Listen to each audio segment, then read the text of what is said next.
وَلْتَكُن مِّنكُمْ أُمَّةٌ يَدْعُونَ إِلَى الْخَيْرِ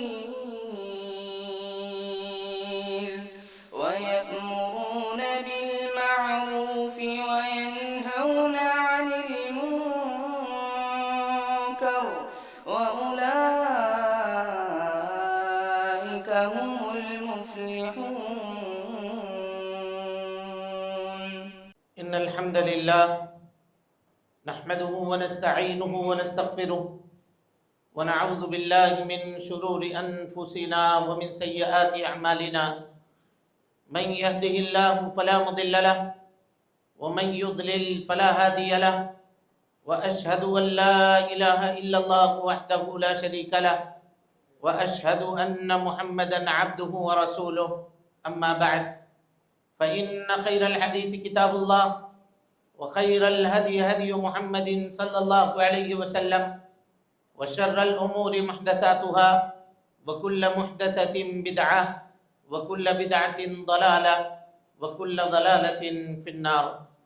فقد قال الله تبارك وتعالى في محكم تنزيله بعد أعوذ بالله السميع العليم من الشيطان الرجيم بسم الله الرحمن الرحيم وَلَقَدْ خَلَقْنَا الْإِنسَانَ وَنَعْلَمُ مَا تُوَسْوِسُ بِهِ نَفْسُهُ وَنَحْنُ أَقْرَبُ إِلَيْهِ مِنْ حَبْلِ الْوَرِيدِ إِذْ يَتَلَقَّى الْمُتَلَقِّيَانِ عَنِ الْيَمِينِ وَعَنِ الشِّمَالِ قَعِيدٌ مَا يَلْفِظُ مِنْ قَوْلٍ إِلَّا لَدَيْهِ رَقِيبٌ عَتِيدٌ وَجَاءَتْ سَكْرَةُ الْمَوْتِ بِالْحَقِّ ذَلِكَ مَا كُنْتَ مِنْهُ تَحِيدُ وَنُفِخَ فِي الصُّورِ ذَلِكَ يَوْمُ الْوَعِيدِ وَجَاءَتْ كُلُّ نَفْسٍ مَعَهَا سَائِقٌ وَشَهِيدٌ لقد كنت في غفلة من هذا فكشفنا عنك غطاءك فبصرك اليوم حديد وقال قرينه هذا ما لدي عتيد ألقيا في جهنم كل كفار عنيد مناع للخير معتد مريب الذي جعل مع الله إلها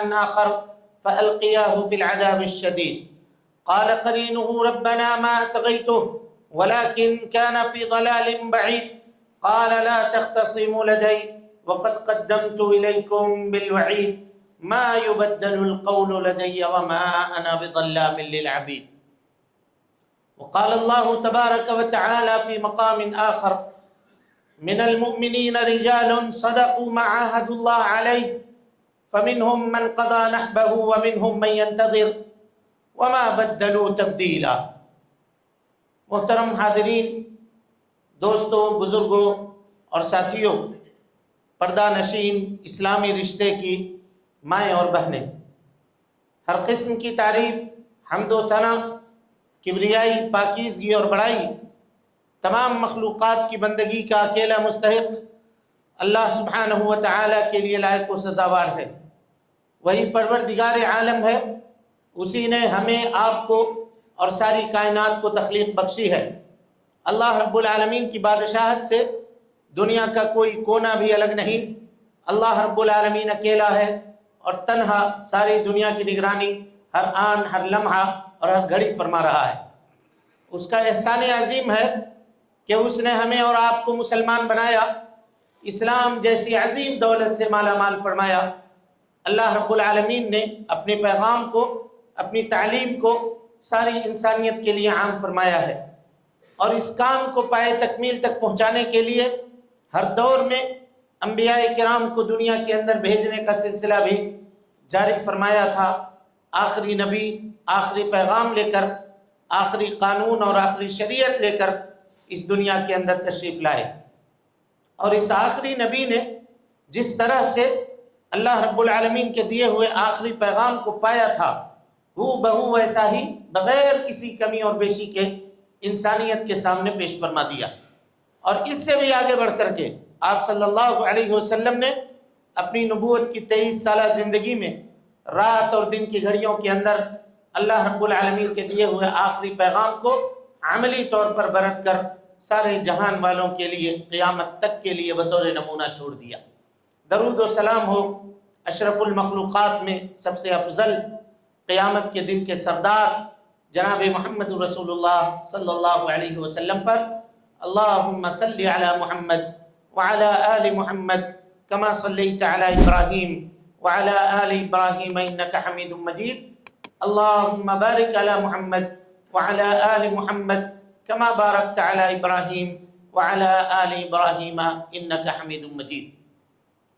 حاضرین گرامی، دوستوں، بزرگوں اور ساتھیوں، محرم الحرام کی فضیلت کے تعلق سے جو خطبے کا آغاز ہم نے آپ کے سامنے کیا تھا، اس کا تیسرا اور آخری حصہ آج کے اس خطبے میں ہم پیش کرنے کی کوشش کریں گے۔ وعدے کے مطابق ہم نے یہ کہا تھا کہ واقع کربلا، شہادت حسین رضی اللہ عنہ کی حقیقت صحیح تاریخ کی روشنی میں کیا ہے وہ ہم آپ کے سامنے رکھنے کی کوشش کریں گے۔ خطبے کا وقت مختصر ہے، بہت زیادہ تفصیلات میں ہم آپ کو لے کر نہیں جائیں گے، لیکن جو ضروری باتیں ہیں ہم کوشش کریں گے کہ اس مختصر سے وقت میں آپ کے سامنے رکھنے کی کوشش کریں۔ اللہ تعالیٰ سے ہم یہ دعا کرتے ہیں کہ اللہ سبحانہ و تعالی ہمیں حق بات کہنے اور آپ کو حق بات سننے، سمجھنے اور ہم دونوں کو اس کے اوپر عمل کرنے کی توفیق نصیب فرمائے۔ محترم حاضرین، عرب ظلمت اور تاریکی میں ڈوبی ہوئی تھی۔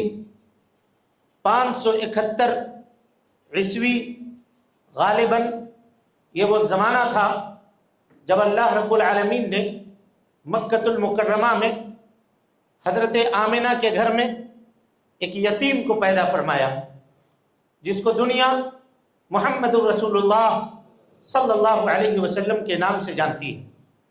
6 سال کی عمر میں والدہ کا انتقال ہو گیا، اور اس کے بعد آپ کے دادا آپ کی پرورش کی ذمہ داری نبھاتے ہیں۔ 8 سال کی عمر میں دادا محترم بھی اس دنیا سے چل بسے، اور آپ کی پرورش و پرداخت کی ذمہ داری آپ کے چچا حضرت ابو طالب نے نبھائی۔ 40 سال کی عمر میں آپ کو نبی بنایا گیا۔ 10 سال مکۃ المکرمہ کے اندر آپ نے زندگی گزاری، اور پھر ہجرت کر کے مدینہ منورہ تشریف لے گئے۔ 2 طرح کے لوگ تھے، ایک انصار کی جماعت تھی، ایک مہاجرین کی جماعت تھی، جو اشارے ابرو کے اوپر اپنی جان جناب محمد رسول اللہ صلی اللہ علیہ وسلم کے لیے قربان کر دینے کے لیے تیار تھی۔ آپ نے ایک ایسا جیل پیدا کیا، ایسی جماعت پیدا کی کہ رہتی دنیا تک اس جماعت کے اخلاق کی، اس کے کردار کی، اس کے نمونہ ہونے کی دنیا مثال دیتی رہے گی، اور جس قدر بھی تعریف بیان کی جائے گی وہ کم ہے۔ وہ جماعت صحابہ کرام رضوان اللہ علیہم اجمعین کی جماعت تھی۔ ایک وقت مقرر ہوا، اللہ سبحانہ و تعالیٰ کا یہ دین جس کو پھیلانے کے لیے آپ اس دنیا میں تشریف لائے تھے، وہ دین اللہ رب العالمین نے مکمل کر دیا، اور اللہ کے نبی جناب محمد رسول اللہ صلی اللہ علیہ وسلم اس دنیا سے بقضاء الہی رخصت ہوئے۔ اس کے بعد صحابہ کرام رضوان اللہ علیہم اجمعین کے اتفاق سے حضرت ابو بکر صدیق رضی اللہ تعالیٰ عنہ کو خلیفہ بنایا گیا۔ 2 سال چند مہینوں تک حضرت ابو بکر صدیق رضی اللہ تعالیٰ عنہ نے خلافت کی باغ ڈور سنبھالی اور پوری امت کو یکجا کیا۔ نبوت کے بعد خلافت کا وہ زمانہ کسی نے نہیں دیکھا تھا جس طرح سے حضرت ابو بکر صدیق رضی اللہ تعالیٰ عنہ نے لوگوں کو منظم کیا اور اسلامی سرحدوں کو بڑھانے کا کام کیا۔ سارے فتنے، سارے فساد ان کے زمانے میں ختم کر دیے گئے۔ گویا سونے کے تشت کے اوپر رکھ کر کے حضرت ابو بکر صدیق رضی اللہ تعالیٰ عنہ نے خلافت حضرت عمر ابن خطاب رضی اللہ تعالیٰ عنہ کے ہاتھ میں سپرد کیا۔ اور اس کے بعد 10 سال کی زندگی میں حضرت عمر ابن خطاب رضی اللہ تعالیٰ عنہ نے اسلامی سلطنت کے فریرے کو افریقہ کے سرحدوں تک پہنچا دیا۔ خوب فتوحات ہوئی، بیت المقدس کو فتح کیا، شام کو فتح کیا، اس وقت کے سپر پاور ایران اور روم تک جا کر کے اپنے پرچم کو لہرا دیا۔ ہر طرف طمانینت، سکون، چین، اطمینان، مال دولت کی فراوانی صحابہ کرام رضوان اللہ علیہم اجمعین اور تابعین اعظام زندگی گزار رہے تھے۔ دشمنان اسلام کو مسلمانوں کی یہ حالت اچھی نہیں لگی، لہذا دھوکہ دے کر کے، غدر کر کے، مکر کر کے ابو لولو فیروز نامی مجوسی پارسی ایرانی شخص نے فجر کی نماز میں خلیفہ رسول حضرت عمر ابن خطاب رضی اللہ تعالی عنہ کو دھوکے سے نیزہ مارا اور آپ کو شہید کر دیا۔ اس کے بعد 6 لوگوں کو متعین کیا حضرت عمر ابن خطاب نے، اور ان 6 لوگوں نے مل کر کے حضرت عثمان غنی رضی اللہ تعالی عنہ کو اپنا خلیفہ متعین کیا۔ 12 سال تک حضرت عثمان غنی رضی اللہ تعالی عنہ نے خلافت کی، خوب اسلام کا پرچم لہرایا، مال و دولت کی فراوانی ہو گئی، سکون، چین، اطمینان سے لوگ اپنی زندگی گزار رہے تھے۔ یہودیوں کے ایجنٹ اور اسلام کے دشمنوں کو یہ بات ایک نظر نہ بھائی، انہوں نے دوبارہ سازشیں کرنی شروع کی، اور سازشوں کے نتیجے میں کوفہ سے، بصرہ سے اور مصر سے تقریباً 6000 لوگوں کی ٹولی جو پورے ہتھیاروں سے لیس تھی، یہ بہانہ کر کے نکلی کہ ہم حج کرنے کے لیے مکہ المکرمہ جا رہے ہیں، لیکن ان کی پلاننگ کچھ اور تھی۔ عبداللہ ابن سبا یہودی نے ان کو ہوا دیا تھا کہ خلافت کے حقدار حضرت عثمان نہیں ہے، اور چند جھوٹے الزامات حضرت عثمان غنی رضی اللہ تعالیٰ عنہ کے اوپر لگایا گیا۔ پورے لوگ مکہ المکرمہ کی طرف جا رہے تھے، لیکن یہ باغیوں کا ٹولہ 6000 لوگوں کے اوپر مشتمل یہ مدینہ منورہ آ کر کے مسلمانوں کے خلیفہ حضرت عثمان غنی رضی اللہ تعالیٰ عنہ کے گھروں کو اس نے گھیر لیا۔ اب اس وقت جو صحابہ وہاں موجود تھے، اب لوگ کہتے ہیں کہ صحابہ کیوں نہیں گئے بچانے کے لیے؟ گئے۔ حضرت زید ابن ثابت انصاری رضی اللہ تعالیٰ عنہ حضرت عثمان غنی رضی اللہ تعالیٰ عنہ کے دروازے پر گئے، کہا اے خلیفۃ المسلمین، اجازت دیجئے یہ جو غوغائیوں کا ٹولہ آیا ہوا ہے، ان تکونوا انصار اللہ مرتین، ہم 2 مرتبہ اللہ کے اس دین کی مدد کرنے والے ہیں۔ ایک مرتبہ ہم نے اپنے اللہ کے نبی کی مدد کی ہے، دوسری مرتبہ ہم نبی کے خلیفہ کی مدد کرنے کے لیے تیار ہیں۔ ہمارا بچہ نکلے گا اور آپ تک یہ پہنچ نہیں سکیں گے۔ حضرت عثمان غنی نے کہا کہ نہیں، یاد رکھو جس کسی کے گردن کے اوپر میری بیعت ہے وہ اپنے گھر میں جا کر کے بیٹھ جائے، خبردار ان لوگوں سے کوئی تعرض مت کرنا۔ کیوں؟ کیونکہ حدیث آپ کو معلوم تھی، انتقال سے چند روز پہلے ام المومنین حضرت عائشہ صدیقہ رضی اللہ تعالی عنہ سے اللہ کے نبی صلی اللہ علیہ وسلم نے کہا کہ میرے اصحاب کو بلاؤ۔ کہا کس کو بلاؤں؟ حضرت ابو بکر صدیق کو؟ کہا نہیں۔ عمر ابن خطاب کو؟ کہا نہیں۔ کہا عثمان غنی کو بلاؤ؟ کہا ہاں ان کو بلاؤ۔ بلایا گیا۔ ام المومنین حضرت عائشہ صدیقہ رضی اللہ عنہا کو اللہ کے نبی صلی اللہ علیہ وسلم نے گھر سے باہر نکال دیا، کہا تم باہر جاؤ، ہم کچھ پرسنل گفتگو کرنے والے ہیں۔ ام المومنین کہتی ہیں دروازے کے سامنے میں بیٹھ گئی، نبی صلی اللہ علیہ وسلم اپنے داماد سے گفتگو کر رہے ہیں۔ کہا یا عثمان، ان اللہ تبارک و تعالی یقمسک قمیصا، اللہ سبحانہ و تعالی تمہیں ایک قمیص پہنانے والا ہے، خلافت کی قمیص۔ اذا اراد المنافقون ان ينزعوها، اگر منافق یہ چاہیں کہ یہ قمیص تم سے اتار دیں، مت اتارنا یہاں تک کہ تم آ کر کے مجھ سے ملاقات کر لو۔ حضرت عثمان کو معلوم تھا، اور اس سے پہلے واقعہ پیش آ چکا تھا۔ حضرت ابو بکر صدیق ہیں، حضرت عثمان غنی رضی اللہ تعالیٰ عنہ ہیں، حضرت عمر ابن خطاب رضی اللہ تعالیٰ عنہ ہیں، اور خود اللہ کے نبی صلی اللہ علیہ وسلم ہیں۔ احد پہاڑ کے اوپر چڑھے، پہاڑ ہلنے لگا، لرزنے لگا۔ آپ نے کہا اثبت احد، خاموش ہو جاؤ، ٹھہر جاؤ، تمہارے اوپر ایک نبی کھڑے ہیں، ایک صدیق کھڑا ہے، اور 2 شہید کھڑے ہیں، حضرت عمر ابن خطاب اور حضرت عثمان غنی رضی اللہ تعالیٰ عنہ۔ آپ کو پتا تھا میرا انجام کیا ہونے والا ہے، ناحق کیوں لوگ اپنا خون بہائیں گے، اس لیے آپ نے صحابہ کرام کو آرڈر دیا کہ تم سب کے سب اپنے گھر میں بیٹھے رہو۔ جمعہ کا دن تھا، زوال سے قبل بلوائیوں نے گھر کا دروازہ پھاندا، دیوار پھاند کر کے حضرت عثمان غنی رضی اللہ تعالیٰ عنہ کو مظلومانہ طریقے سے قتل کر دیا گیا۔ میرے بھائیوں، یہاں سے جو فتنے کا دروازہ کھڑا ہوا وہ اس امت پہ آج تک وہ بند نہ ہو سکا، آج تک بند نہ ہو سکا۔ یہ پہلا خون تھا حضرت عثمان غنی رضی اللہ تعالیٰ عنہ کا، اور اس سے پہلے حضرت عمر بن خطاب رضی اللہ تعالیٰ عنہ کا، جس کی قیمت آج تک لوگ ادا کر رہے ہیں، اور ادا کرنی پڑے گی، ادا کرنی پڑے گی۔ یہ جو حالات بنائے گئے دشمنان اسلام کے جانب سے۔ بہرحال اس کے بعد مسلمانوں نے اتفاقی طور پر امیر المومنین حضرت علی ابن ابی طالب رضی اللہ تعالی عنہ کے ہاتھ کے اوپر بیعت کیا اور آپ کو خلیفہ بنایا گیا. آپ خلیفہ مقرر ہو گئے. لیکن خلیفہ جب بنائے گئے تو ہر خلیفہ جب بن کر کے آتے ہیں، یہ کوئی نئی بات نہیں ہے، ہمیشہ ایسا ہوتا ہے، وہ اپنے حساب سے گورنروں کو بدلتے ہیں. ہر جگہ کے جو گورنر ہیں اس کو چینج کرتے ہیں. حضرت علی رضی اللہ تعالیٰ عنہ نے بھی ویسا ہی کیا. شام کے گورنر تھے کون؟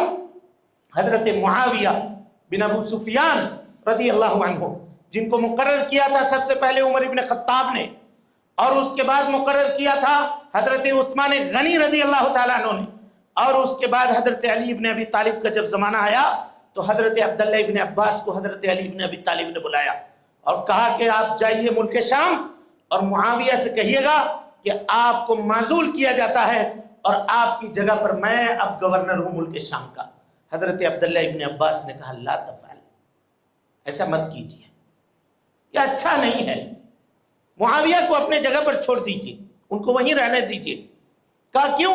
کہا پہلے ان سے آپ بیعت لے لیجیے، وہ آپ کے بیعت میں آ جائیں، معاملات ذرا نارمل ہو جائیں، اس کے بعد آپ رد و بدل کیجیے گا، پھر بدل کیجیے گا.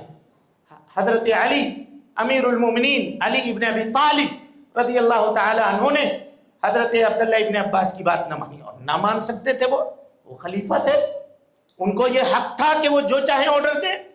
انہوں نے آرڈر دیا اور قیس رضی اللہ عنہ کو کہا کہ اگر عبداللہ ابن عباس نہیں جاتے ہیں آپ جائیے اور جا کر کے کہیے معاویہ سے کہ ہم نے آپ کو معزول کیا ہے. یہ پہنچے وہاں، معاویہ رضی اللہ تعالیٰ عنہ کو کہا کہ علی ابن ابی طالب رضی اللہ تعالیٰ عنہ نے آپ کو معزول کیا ہے. کہا وہ کون ہوتے ہیں ہم کو معزول کرنے والے؟ مجھ کو عمر ابن خطاب نے بنایا ہے، عثمان غنی رضی اللہ تعالیٰ عنہ کے زمانے میں میں تھا اور وہ خلیفہ بنے ہیں تو میں نے ان کے ہاتھ پہ بیعت نہیں کی ہے. اور حضرت عثمان غنی رضی اللہ تعالیٰ عنہ کو مظلومانہ طریقے پر قتل کیا گیا ہے، وہ میرے چچا زاد بھائی تھے، میں ان کا ولی ہوں. جب تک ان کے قاتلوں سے قصاص نہیں لیا جائے گا تب تک میں یہ کرسی نہیں چھوڑوں گا، تب تک یہ کرسی نہیں چھوڑوں گا. تاریخ میں اب اس سلسلے میں گفتگو لوگوں نے کی ہے کہ اس میں معاملہ کیا تھا. میرے بھائیوں، معاملہ یہی تھا کہ حضرت معاویہ بن ابی سفیان رضی اللہ تعالیٰ عنہ کو چاہیے تھا کہ امیر المومنین علی ابن ابی طالب رضی اللہ تعالیٰ عنہ کی بات مان کر کے معاملے کو سپرد کر دیتے، ان کے ہاتھ پر بیعت کر لیتے اور اس کے بعد مطالبہ کرتے کہ حضرت عثمان غنی کے قاتلوں سے ان کے خون کا بدلہ لیا جائے. لیکن قدر اللہ ما شاء فعل، اللہ تعالیٰ نے تقدیر میں جو چیزیں لکھی تھی وہ معاملہ ہو کر رہنی تھی. اتنے میں کچھ لوگ نکلے اور نکلنے کے بعد سیدھا بصرہ پہنچ گئے. کیوں گئے؟ تاکہ حضرت عثمان غنی رضی اللہ تعالیٰ عنہ کے قاتلین سے خون کا بدلہ لیا جائے. اور یہ لوگ بھی جو گئے انہوں نے حضرت علی رضی اللہ تعالیٰ عنہ سے مشورہ نہیں کیا، پوچھا نہیں، اجازت طلب نہیں کی. یہ بات حضرت علی رضی اللہ تعالیٰ عنہ کو اچھی نہیں لگی. آپ مدینہ سے نکل کر کے بصرہ گئے اور اس کے بعد کوفہ گئے، کوفہ میں رکے اور پھر جنگ جمل صغرا اور جنگ جمل کبرا کا یہ واقعہ پیش آیا جس کی تفصیل ہم اس وقت آپ کے سامنے نہیں رکھیں گے، کبھی پھر موقع ملا تو ہم آپ کے سامنے بیان کریں گے. یہ واقعات ہو گئی. اس کے بعد جب معاملات تھوڑے ٹھیک ہوئے، درست ہوئے، تو امیر المومنین علی ابن ابی طالب رضی اللہ تعالیٰ عنہ نے کوفہ کے اندر ایک لشکر تیار کیا، تقریباً 1,00,000 کی تعداد تھی، تاکہ ملک شام کے اوپر چڑھائی کی جائے اور امیر المومنین علی ابن ابی طالب رضی اللہ تعالیٰ عنہ سے بغاوت کا جو معاملہ ہوا تھا، ظاہری طور پر بیعت جو انہوں نے نہیں کی تھی، انہوں نے حضرت معاویہ رضی اللہ تعالیٰ عنہ نے کہا ان سے بدلہ لیا جائے. لہذا یہاں صفین کا معرکہ پیش آیا. آپ سب کو معلوم ہے، وہ واقعات آپ جانتے ہیں. اس کے بعد یہ معاملہ چلتا رہا. اسی درمیان میں خوارج کا ایک گروہ پیدا ہوا جنہوں نے سازش کر کے، سازش کے نتیجے میں حضرت علی ابن ابی طالب رضی اللہ تعالیٰ عنہ کو مظلومانہ طریقے پر شہید کر دیا. فجر کی نماز پڑھانے کے لیے گھر سے نکلے تھے، زہر لگا ہوا خنجر مارا آپ کو اور آپ کو شہید کر دیا گیا. خلیفہ راشد چہارم حضرت علی ابن ابی طالب رضی اللہ تعالیٰ عنہ اس طرح شہید کر دیے گئے۔ اب اس کے بعد حضرت حسن ابن علی رضی اللہ تعالیٰ عنہ خلیفہ متعین کیے گئے، مسلمانوں کے خلیفہ بنے حسن ابن علی رضی اللہ عنہ۔ اور 6 مہینے تک، کتنا؟ صرف 6 مہینے تک انہوں نے خلافت کی باغ ڈور سنبھالی، اور اس کے بعد حضرت معاویہ رضی اللہ تعالیٰ عنہ کے ہاتھ کے اوپر خلافت سپرد کر کے تنازل کر کے کوفہ سے نکل کر کے مدینہ منورہ آ گئے۔ یہ سن 40 ہجری کا معاملہ ہے، اس کو عام الجماعہ کہتے ہیں، مسلمانوں کے اتحاد کا سال۔ اس کے بعد 20 سال تک حضرت امیر معاویہ رضی اللہ تعالی عنہ نے خلافت سنبھالی، سمندروں کے اندر سپاہیوں کو بھیجا، خوب فتوحات کیے، اور ہر طرح معاملے کو درست کر کے رکھ دیا، اور قاتلین عثمان سے بدلہ لیا، قاتلین علی سے بدلہ لیا۔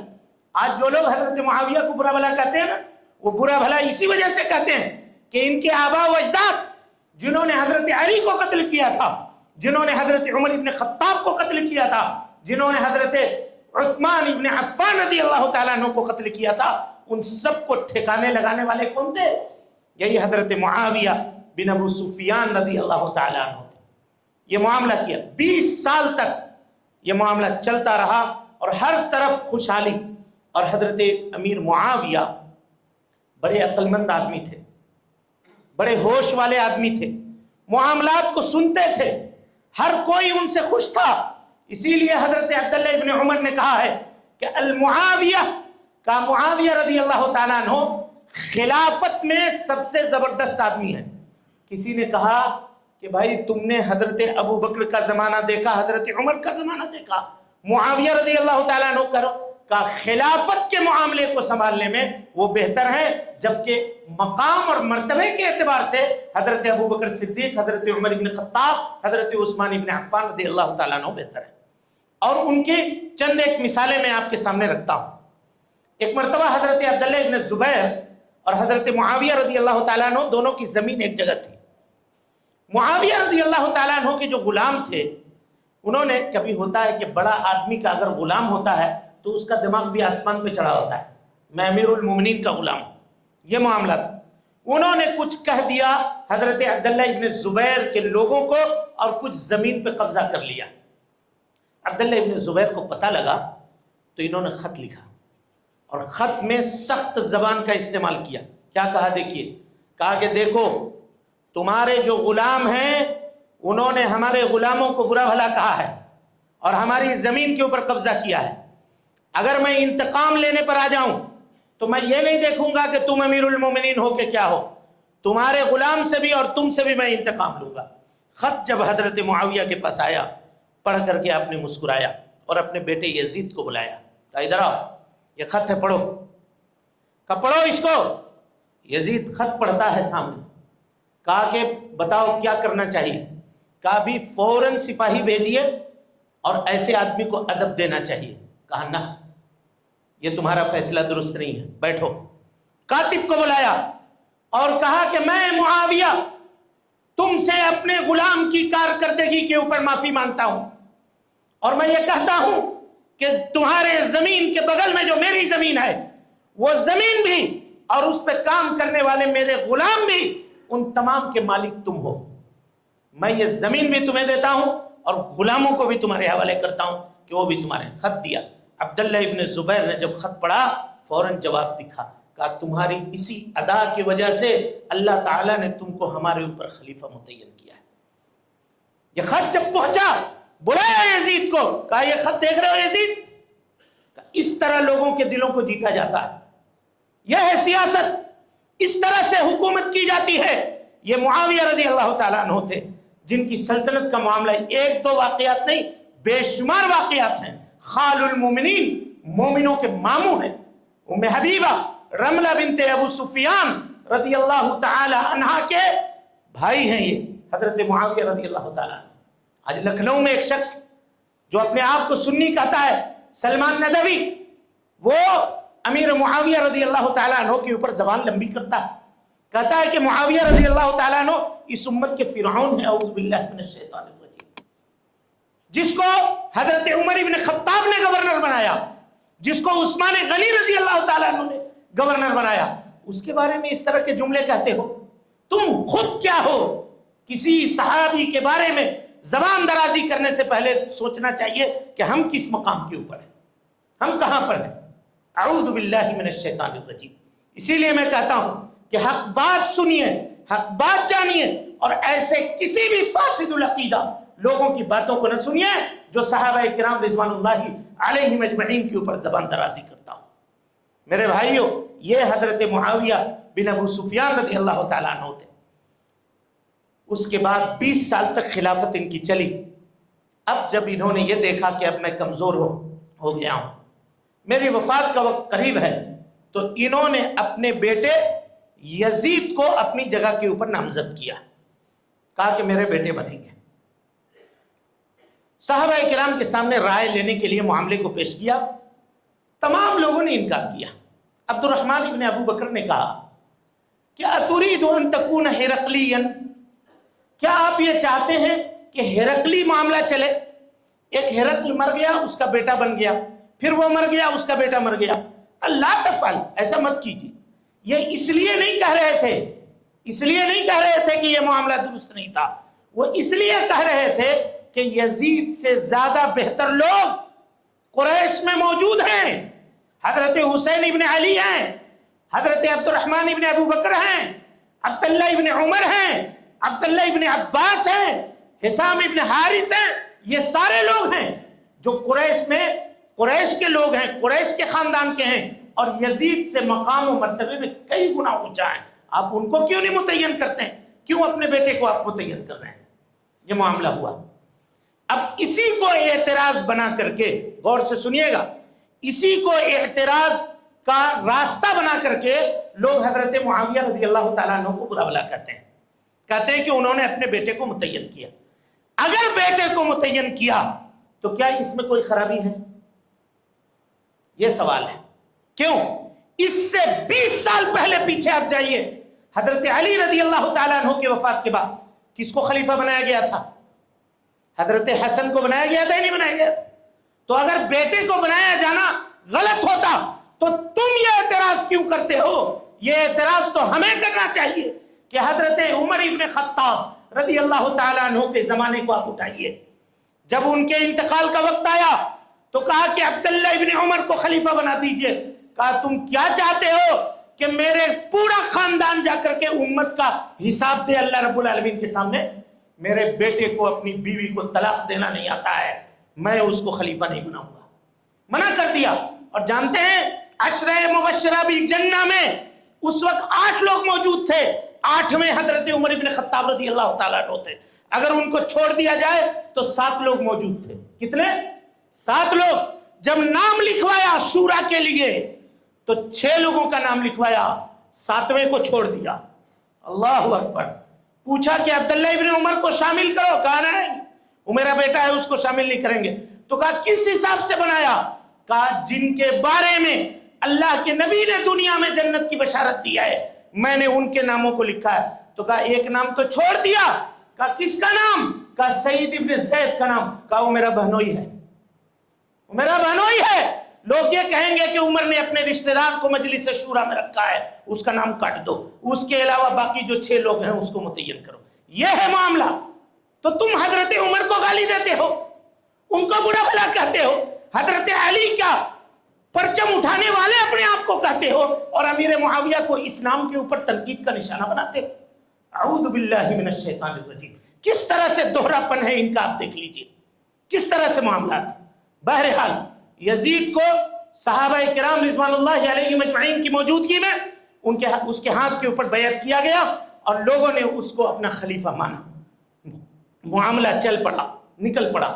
اب جہاں جو گورنر تھا اس گورنر کو یہ حکم ہوا کہ تم اپنے لوگوں سے یزید کے ہاتھ کے اوپر بیعت لو۔ اس وقت حضرت حسین رضی اللہ تعالیٰ عنہ اور عبداللہ ابن زبیر رضی اللہ تعالیٰ عنہ یہ دونوں مدینہ منورہ میں تھے۔ مدینہ کے گورنر کو یہ آرڈر ہوا کہ ان دونوں سے بیعت لو۔ حضرت عبداللہ ابن زبیر نے بھی انکار کر دیا اور حضرت حسین ابن علی رضی اللہ تعالیٰ عنہ نے بھی انکار کر دیا، کہا میں بیعت نہیں کروں گا۔ گورنر کو چاہیے تھا کہ چھوڑ دے، حالات اچھے نہیں ہیں، ان کو رہنے دیا جائے، لیکن اس نے زبردستی کی، کہا نہیں تم کو بیعت کرنا پڑے گا۔ چپکے سے رات کو دونوں نکلے مدینہ سے اور مکہ المکرمہ آ گئے۔ مکہ کا گورنر عقل مند تھا، اس نے دونوں کو دیکھا لیکن چھیڑا نہیں، چھوڑ دیا، رہنے دیا۔ اتنے میں یہ خبر پہنچ گئی کوفہ، اور وہاں کے جو لوگ تھے، جو شروع سے غوغائی طبیعت کے لوگ تھے، اسلام کے معاملہ کو سکون اور چین سے دیکھنا نہیں چاہتے تھے، ان لوگوں نے خط لکھنا شروع کیا۔ کن کو؟ حضرت حسین ابن علی کو، کہ آپ نے یزید کے ہاتھ کے اوپر بیعت نہیں کی ہے، ہم بھی یزید کو پسند نہیں کرتے ہیں، آپ ہمارے یہاں آؤ، ہم آپ کے ہاتھ کے اوپر بیعت کریں گے، آپ کو خلیفہ بنائیں گے۔ 500 سے زیادہ خط حضرت حسین ابن علی کو مکہ المکرمہ کے اندر لکھا ان کوفہ کے شیعوں نے اور کوفہ کے لوگوں نے اور عراق کے لوگوں نے۔ جب خط دیکھا حضرت حسین ابن علی نے تو تحقیق کے لیے حضرت مسلم ابن عقیل کو بھیجا کہ آپ جائیے، یہ خطوط آئے ہیں، ذرا دیکھیے۔ مسلم ابن عقیل جب کوفہ پہنچے تو کوفہ پہنچنے کے بعد 18,000 لوگوں نے، غور سے تاریخ کی باتیں سنیے گا، یہ جو واقعات بیان کیے جاتے ہیں نا سڑکوں کے اوپر، چوراہوں کے اوپر اور قوالیوں کے ذریعے سے، اکثر واقعات ان میں سے جھوٹے ہیں۔ اس وجہ سے میں نے خطبے میں چاہا کہ خطبے میں چونکہ جم میں غفیر ہوتا ہے تاکہ اس واقعے کی وضاحت کھلے طور پہ آپ کے سامنے کی جا سکے۔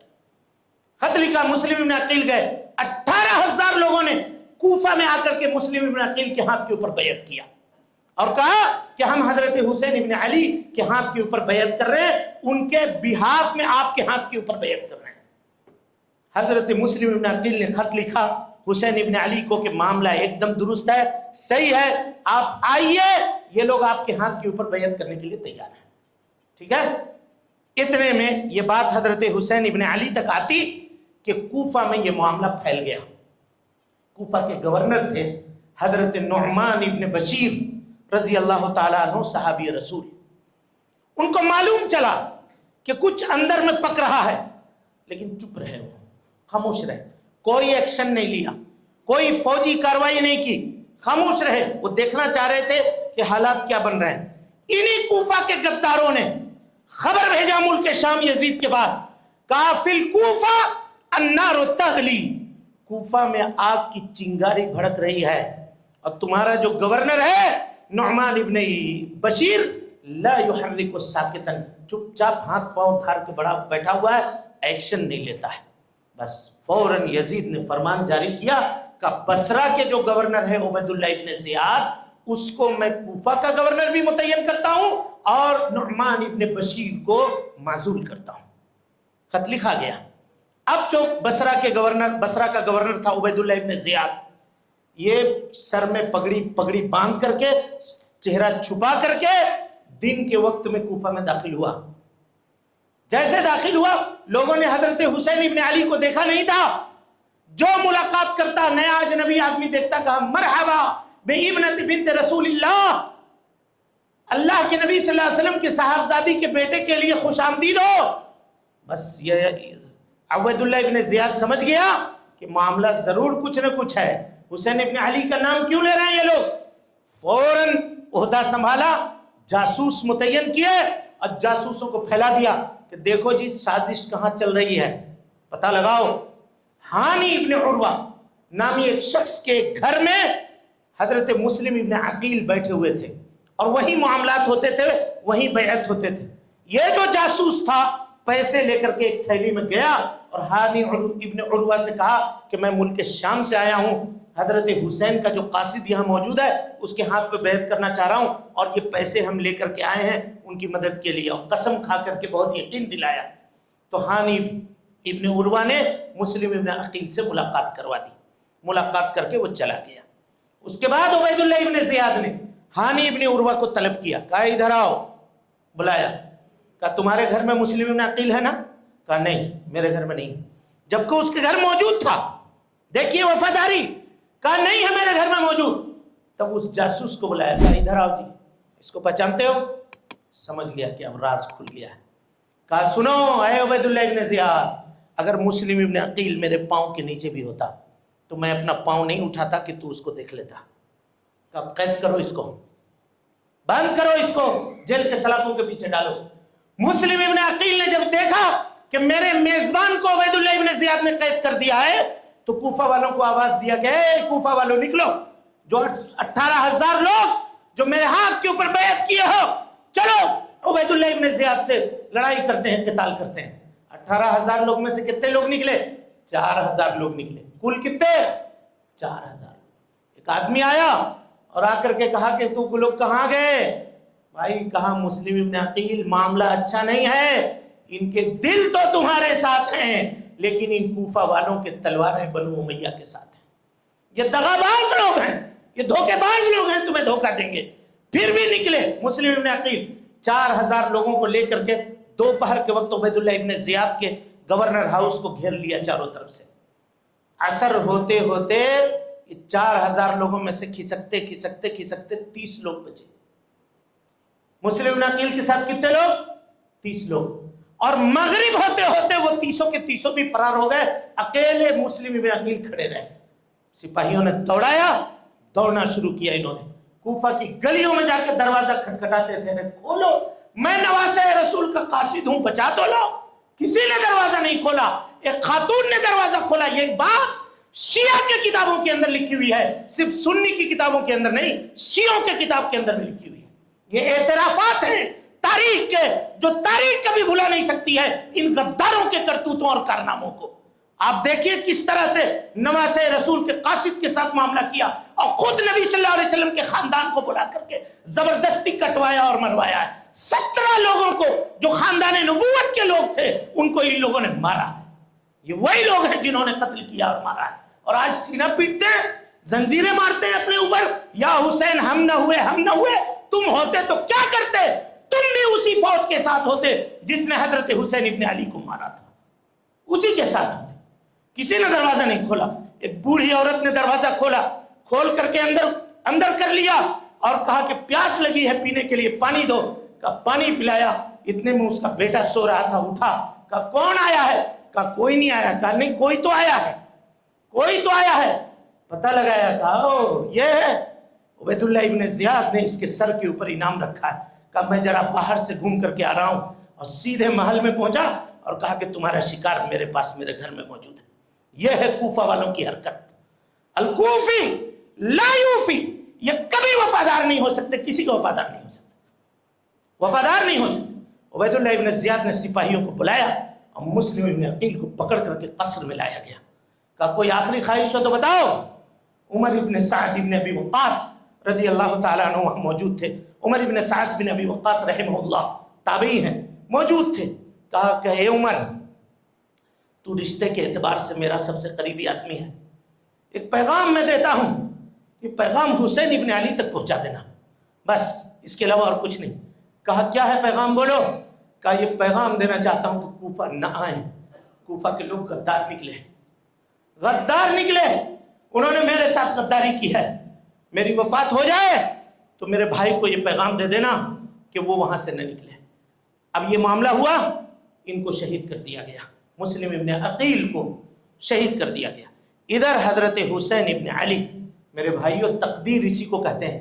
8 ذی الحجہ کا دن ہے، کون سا دن؟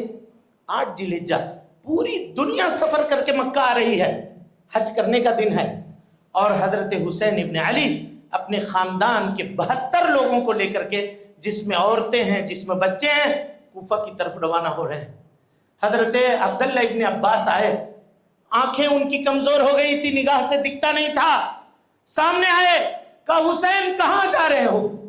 کہا کوفہ جا رہا ہوں۔ کہا کیوں؟ مت جاؤ کوفہ، کیوں جا رہے ہو کوفہ؟ کہا نہیں یہ خطوط ان لوگوں نے بھیجے ہیں۔ کہا ایک کام کرو، اس سال حج کرو نا بھائی، حج کرو نا، اس کے بعد معاملہ دیکھیں گے، ابھی رکو تو۔ کہا نہیں ہم جائیں گے۔ حضرت ابو سعید خدری آئے، کہا کہ کہاں جا رہے ہو حسین؟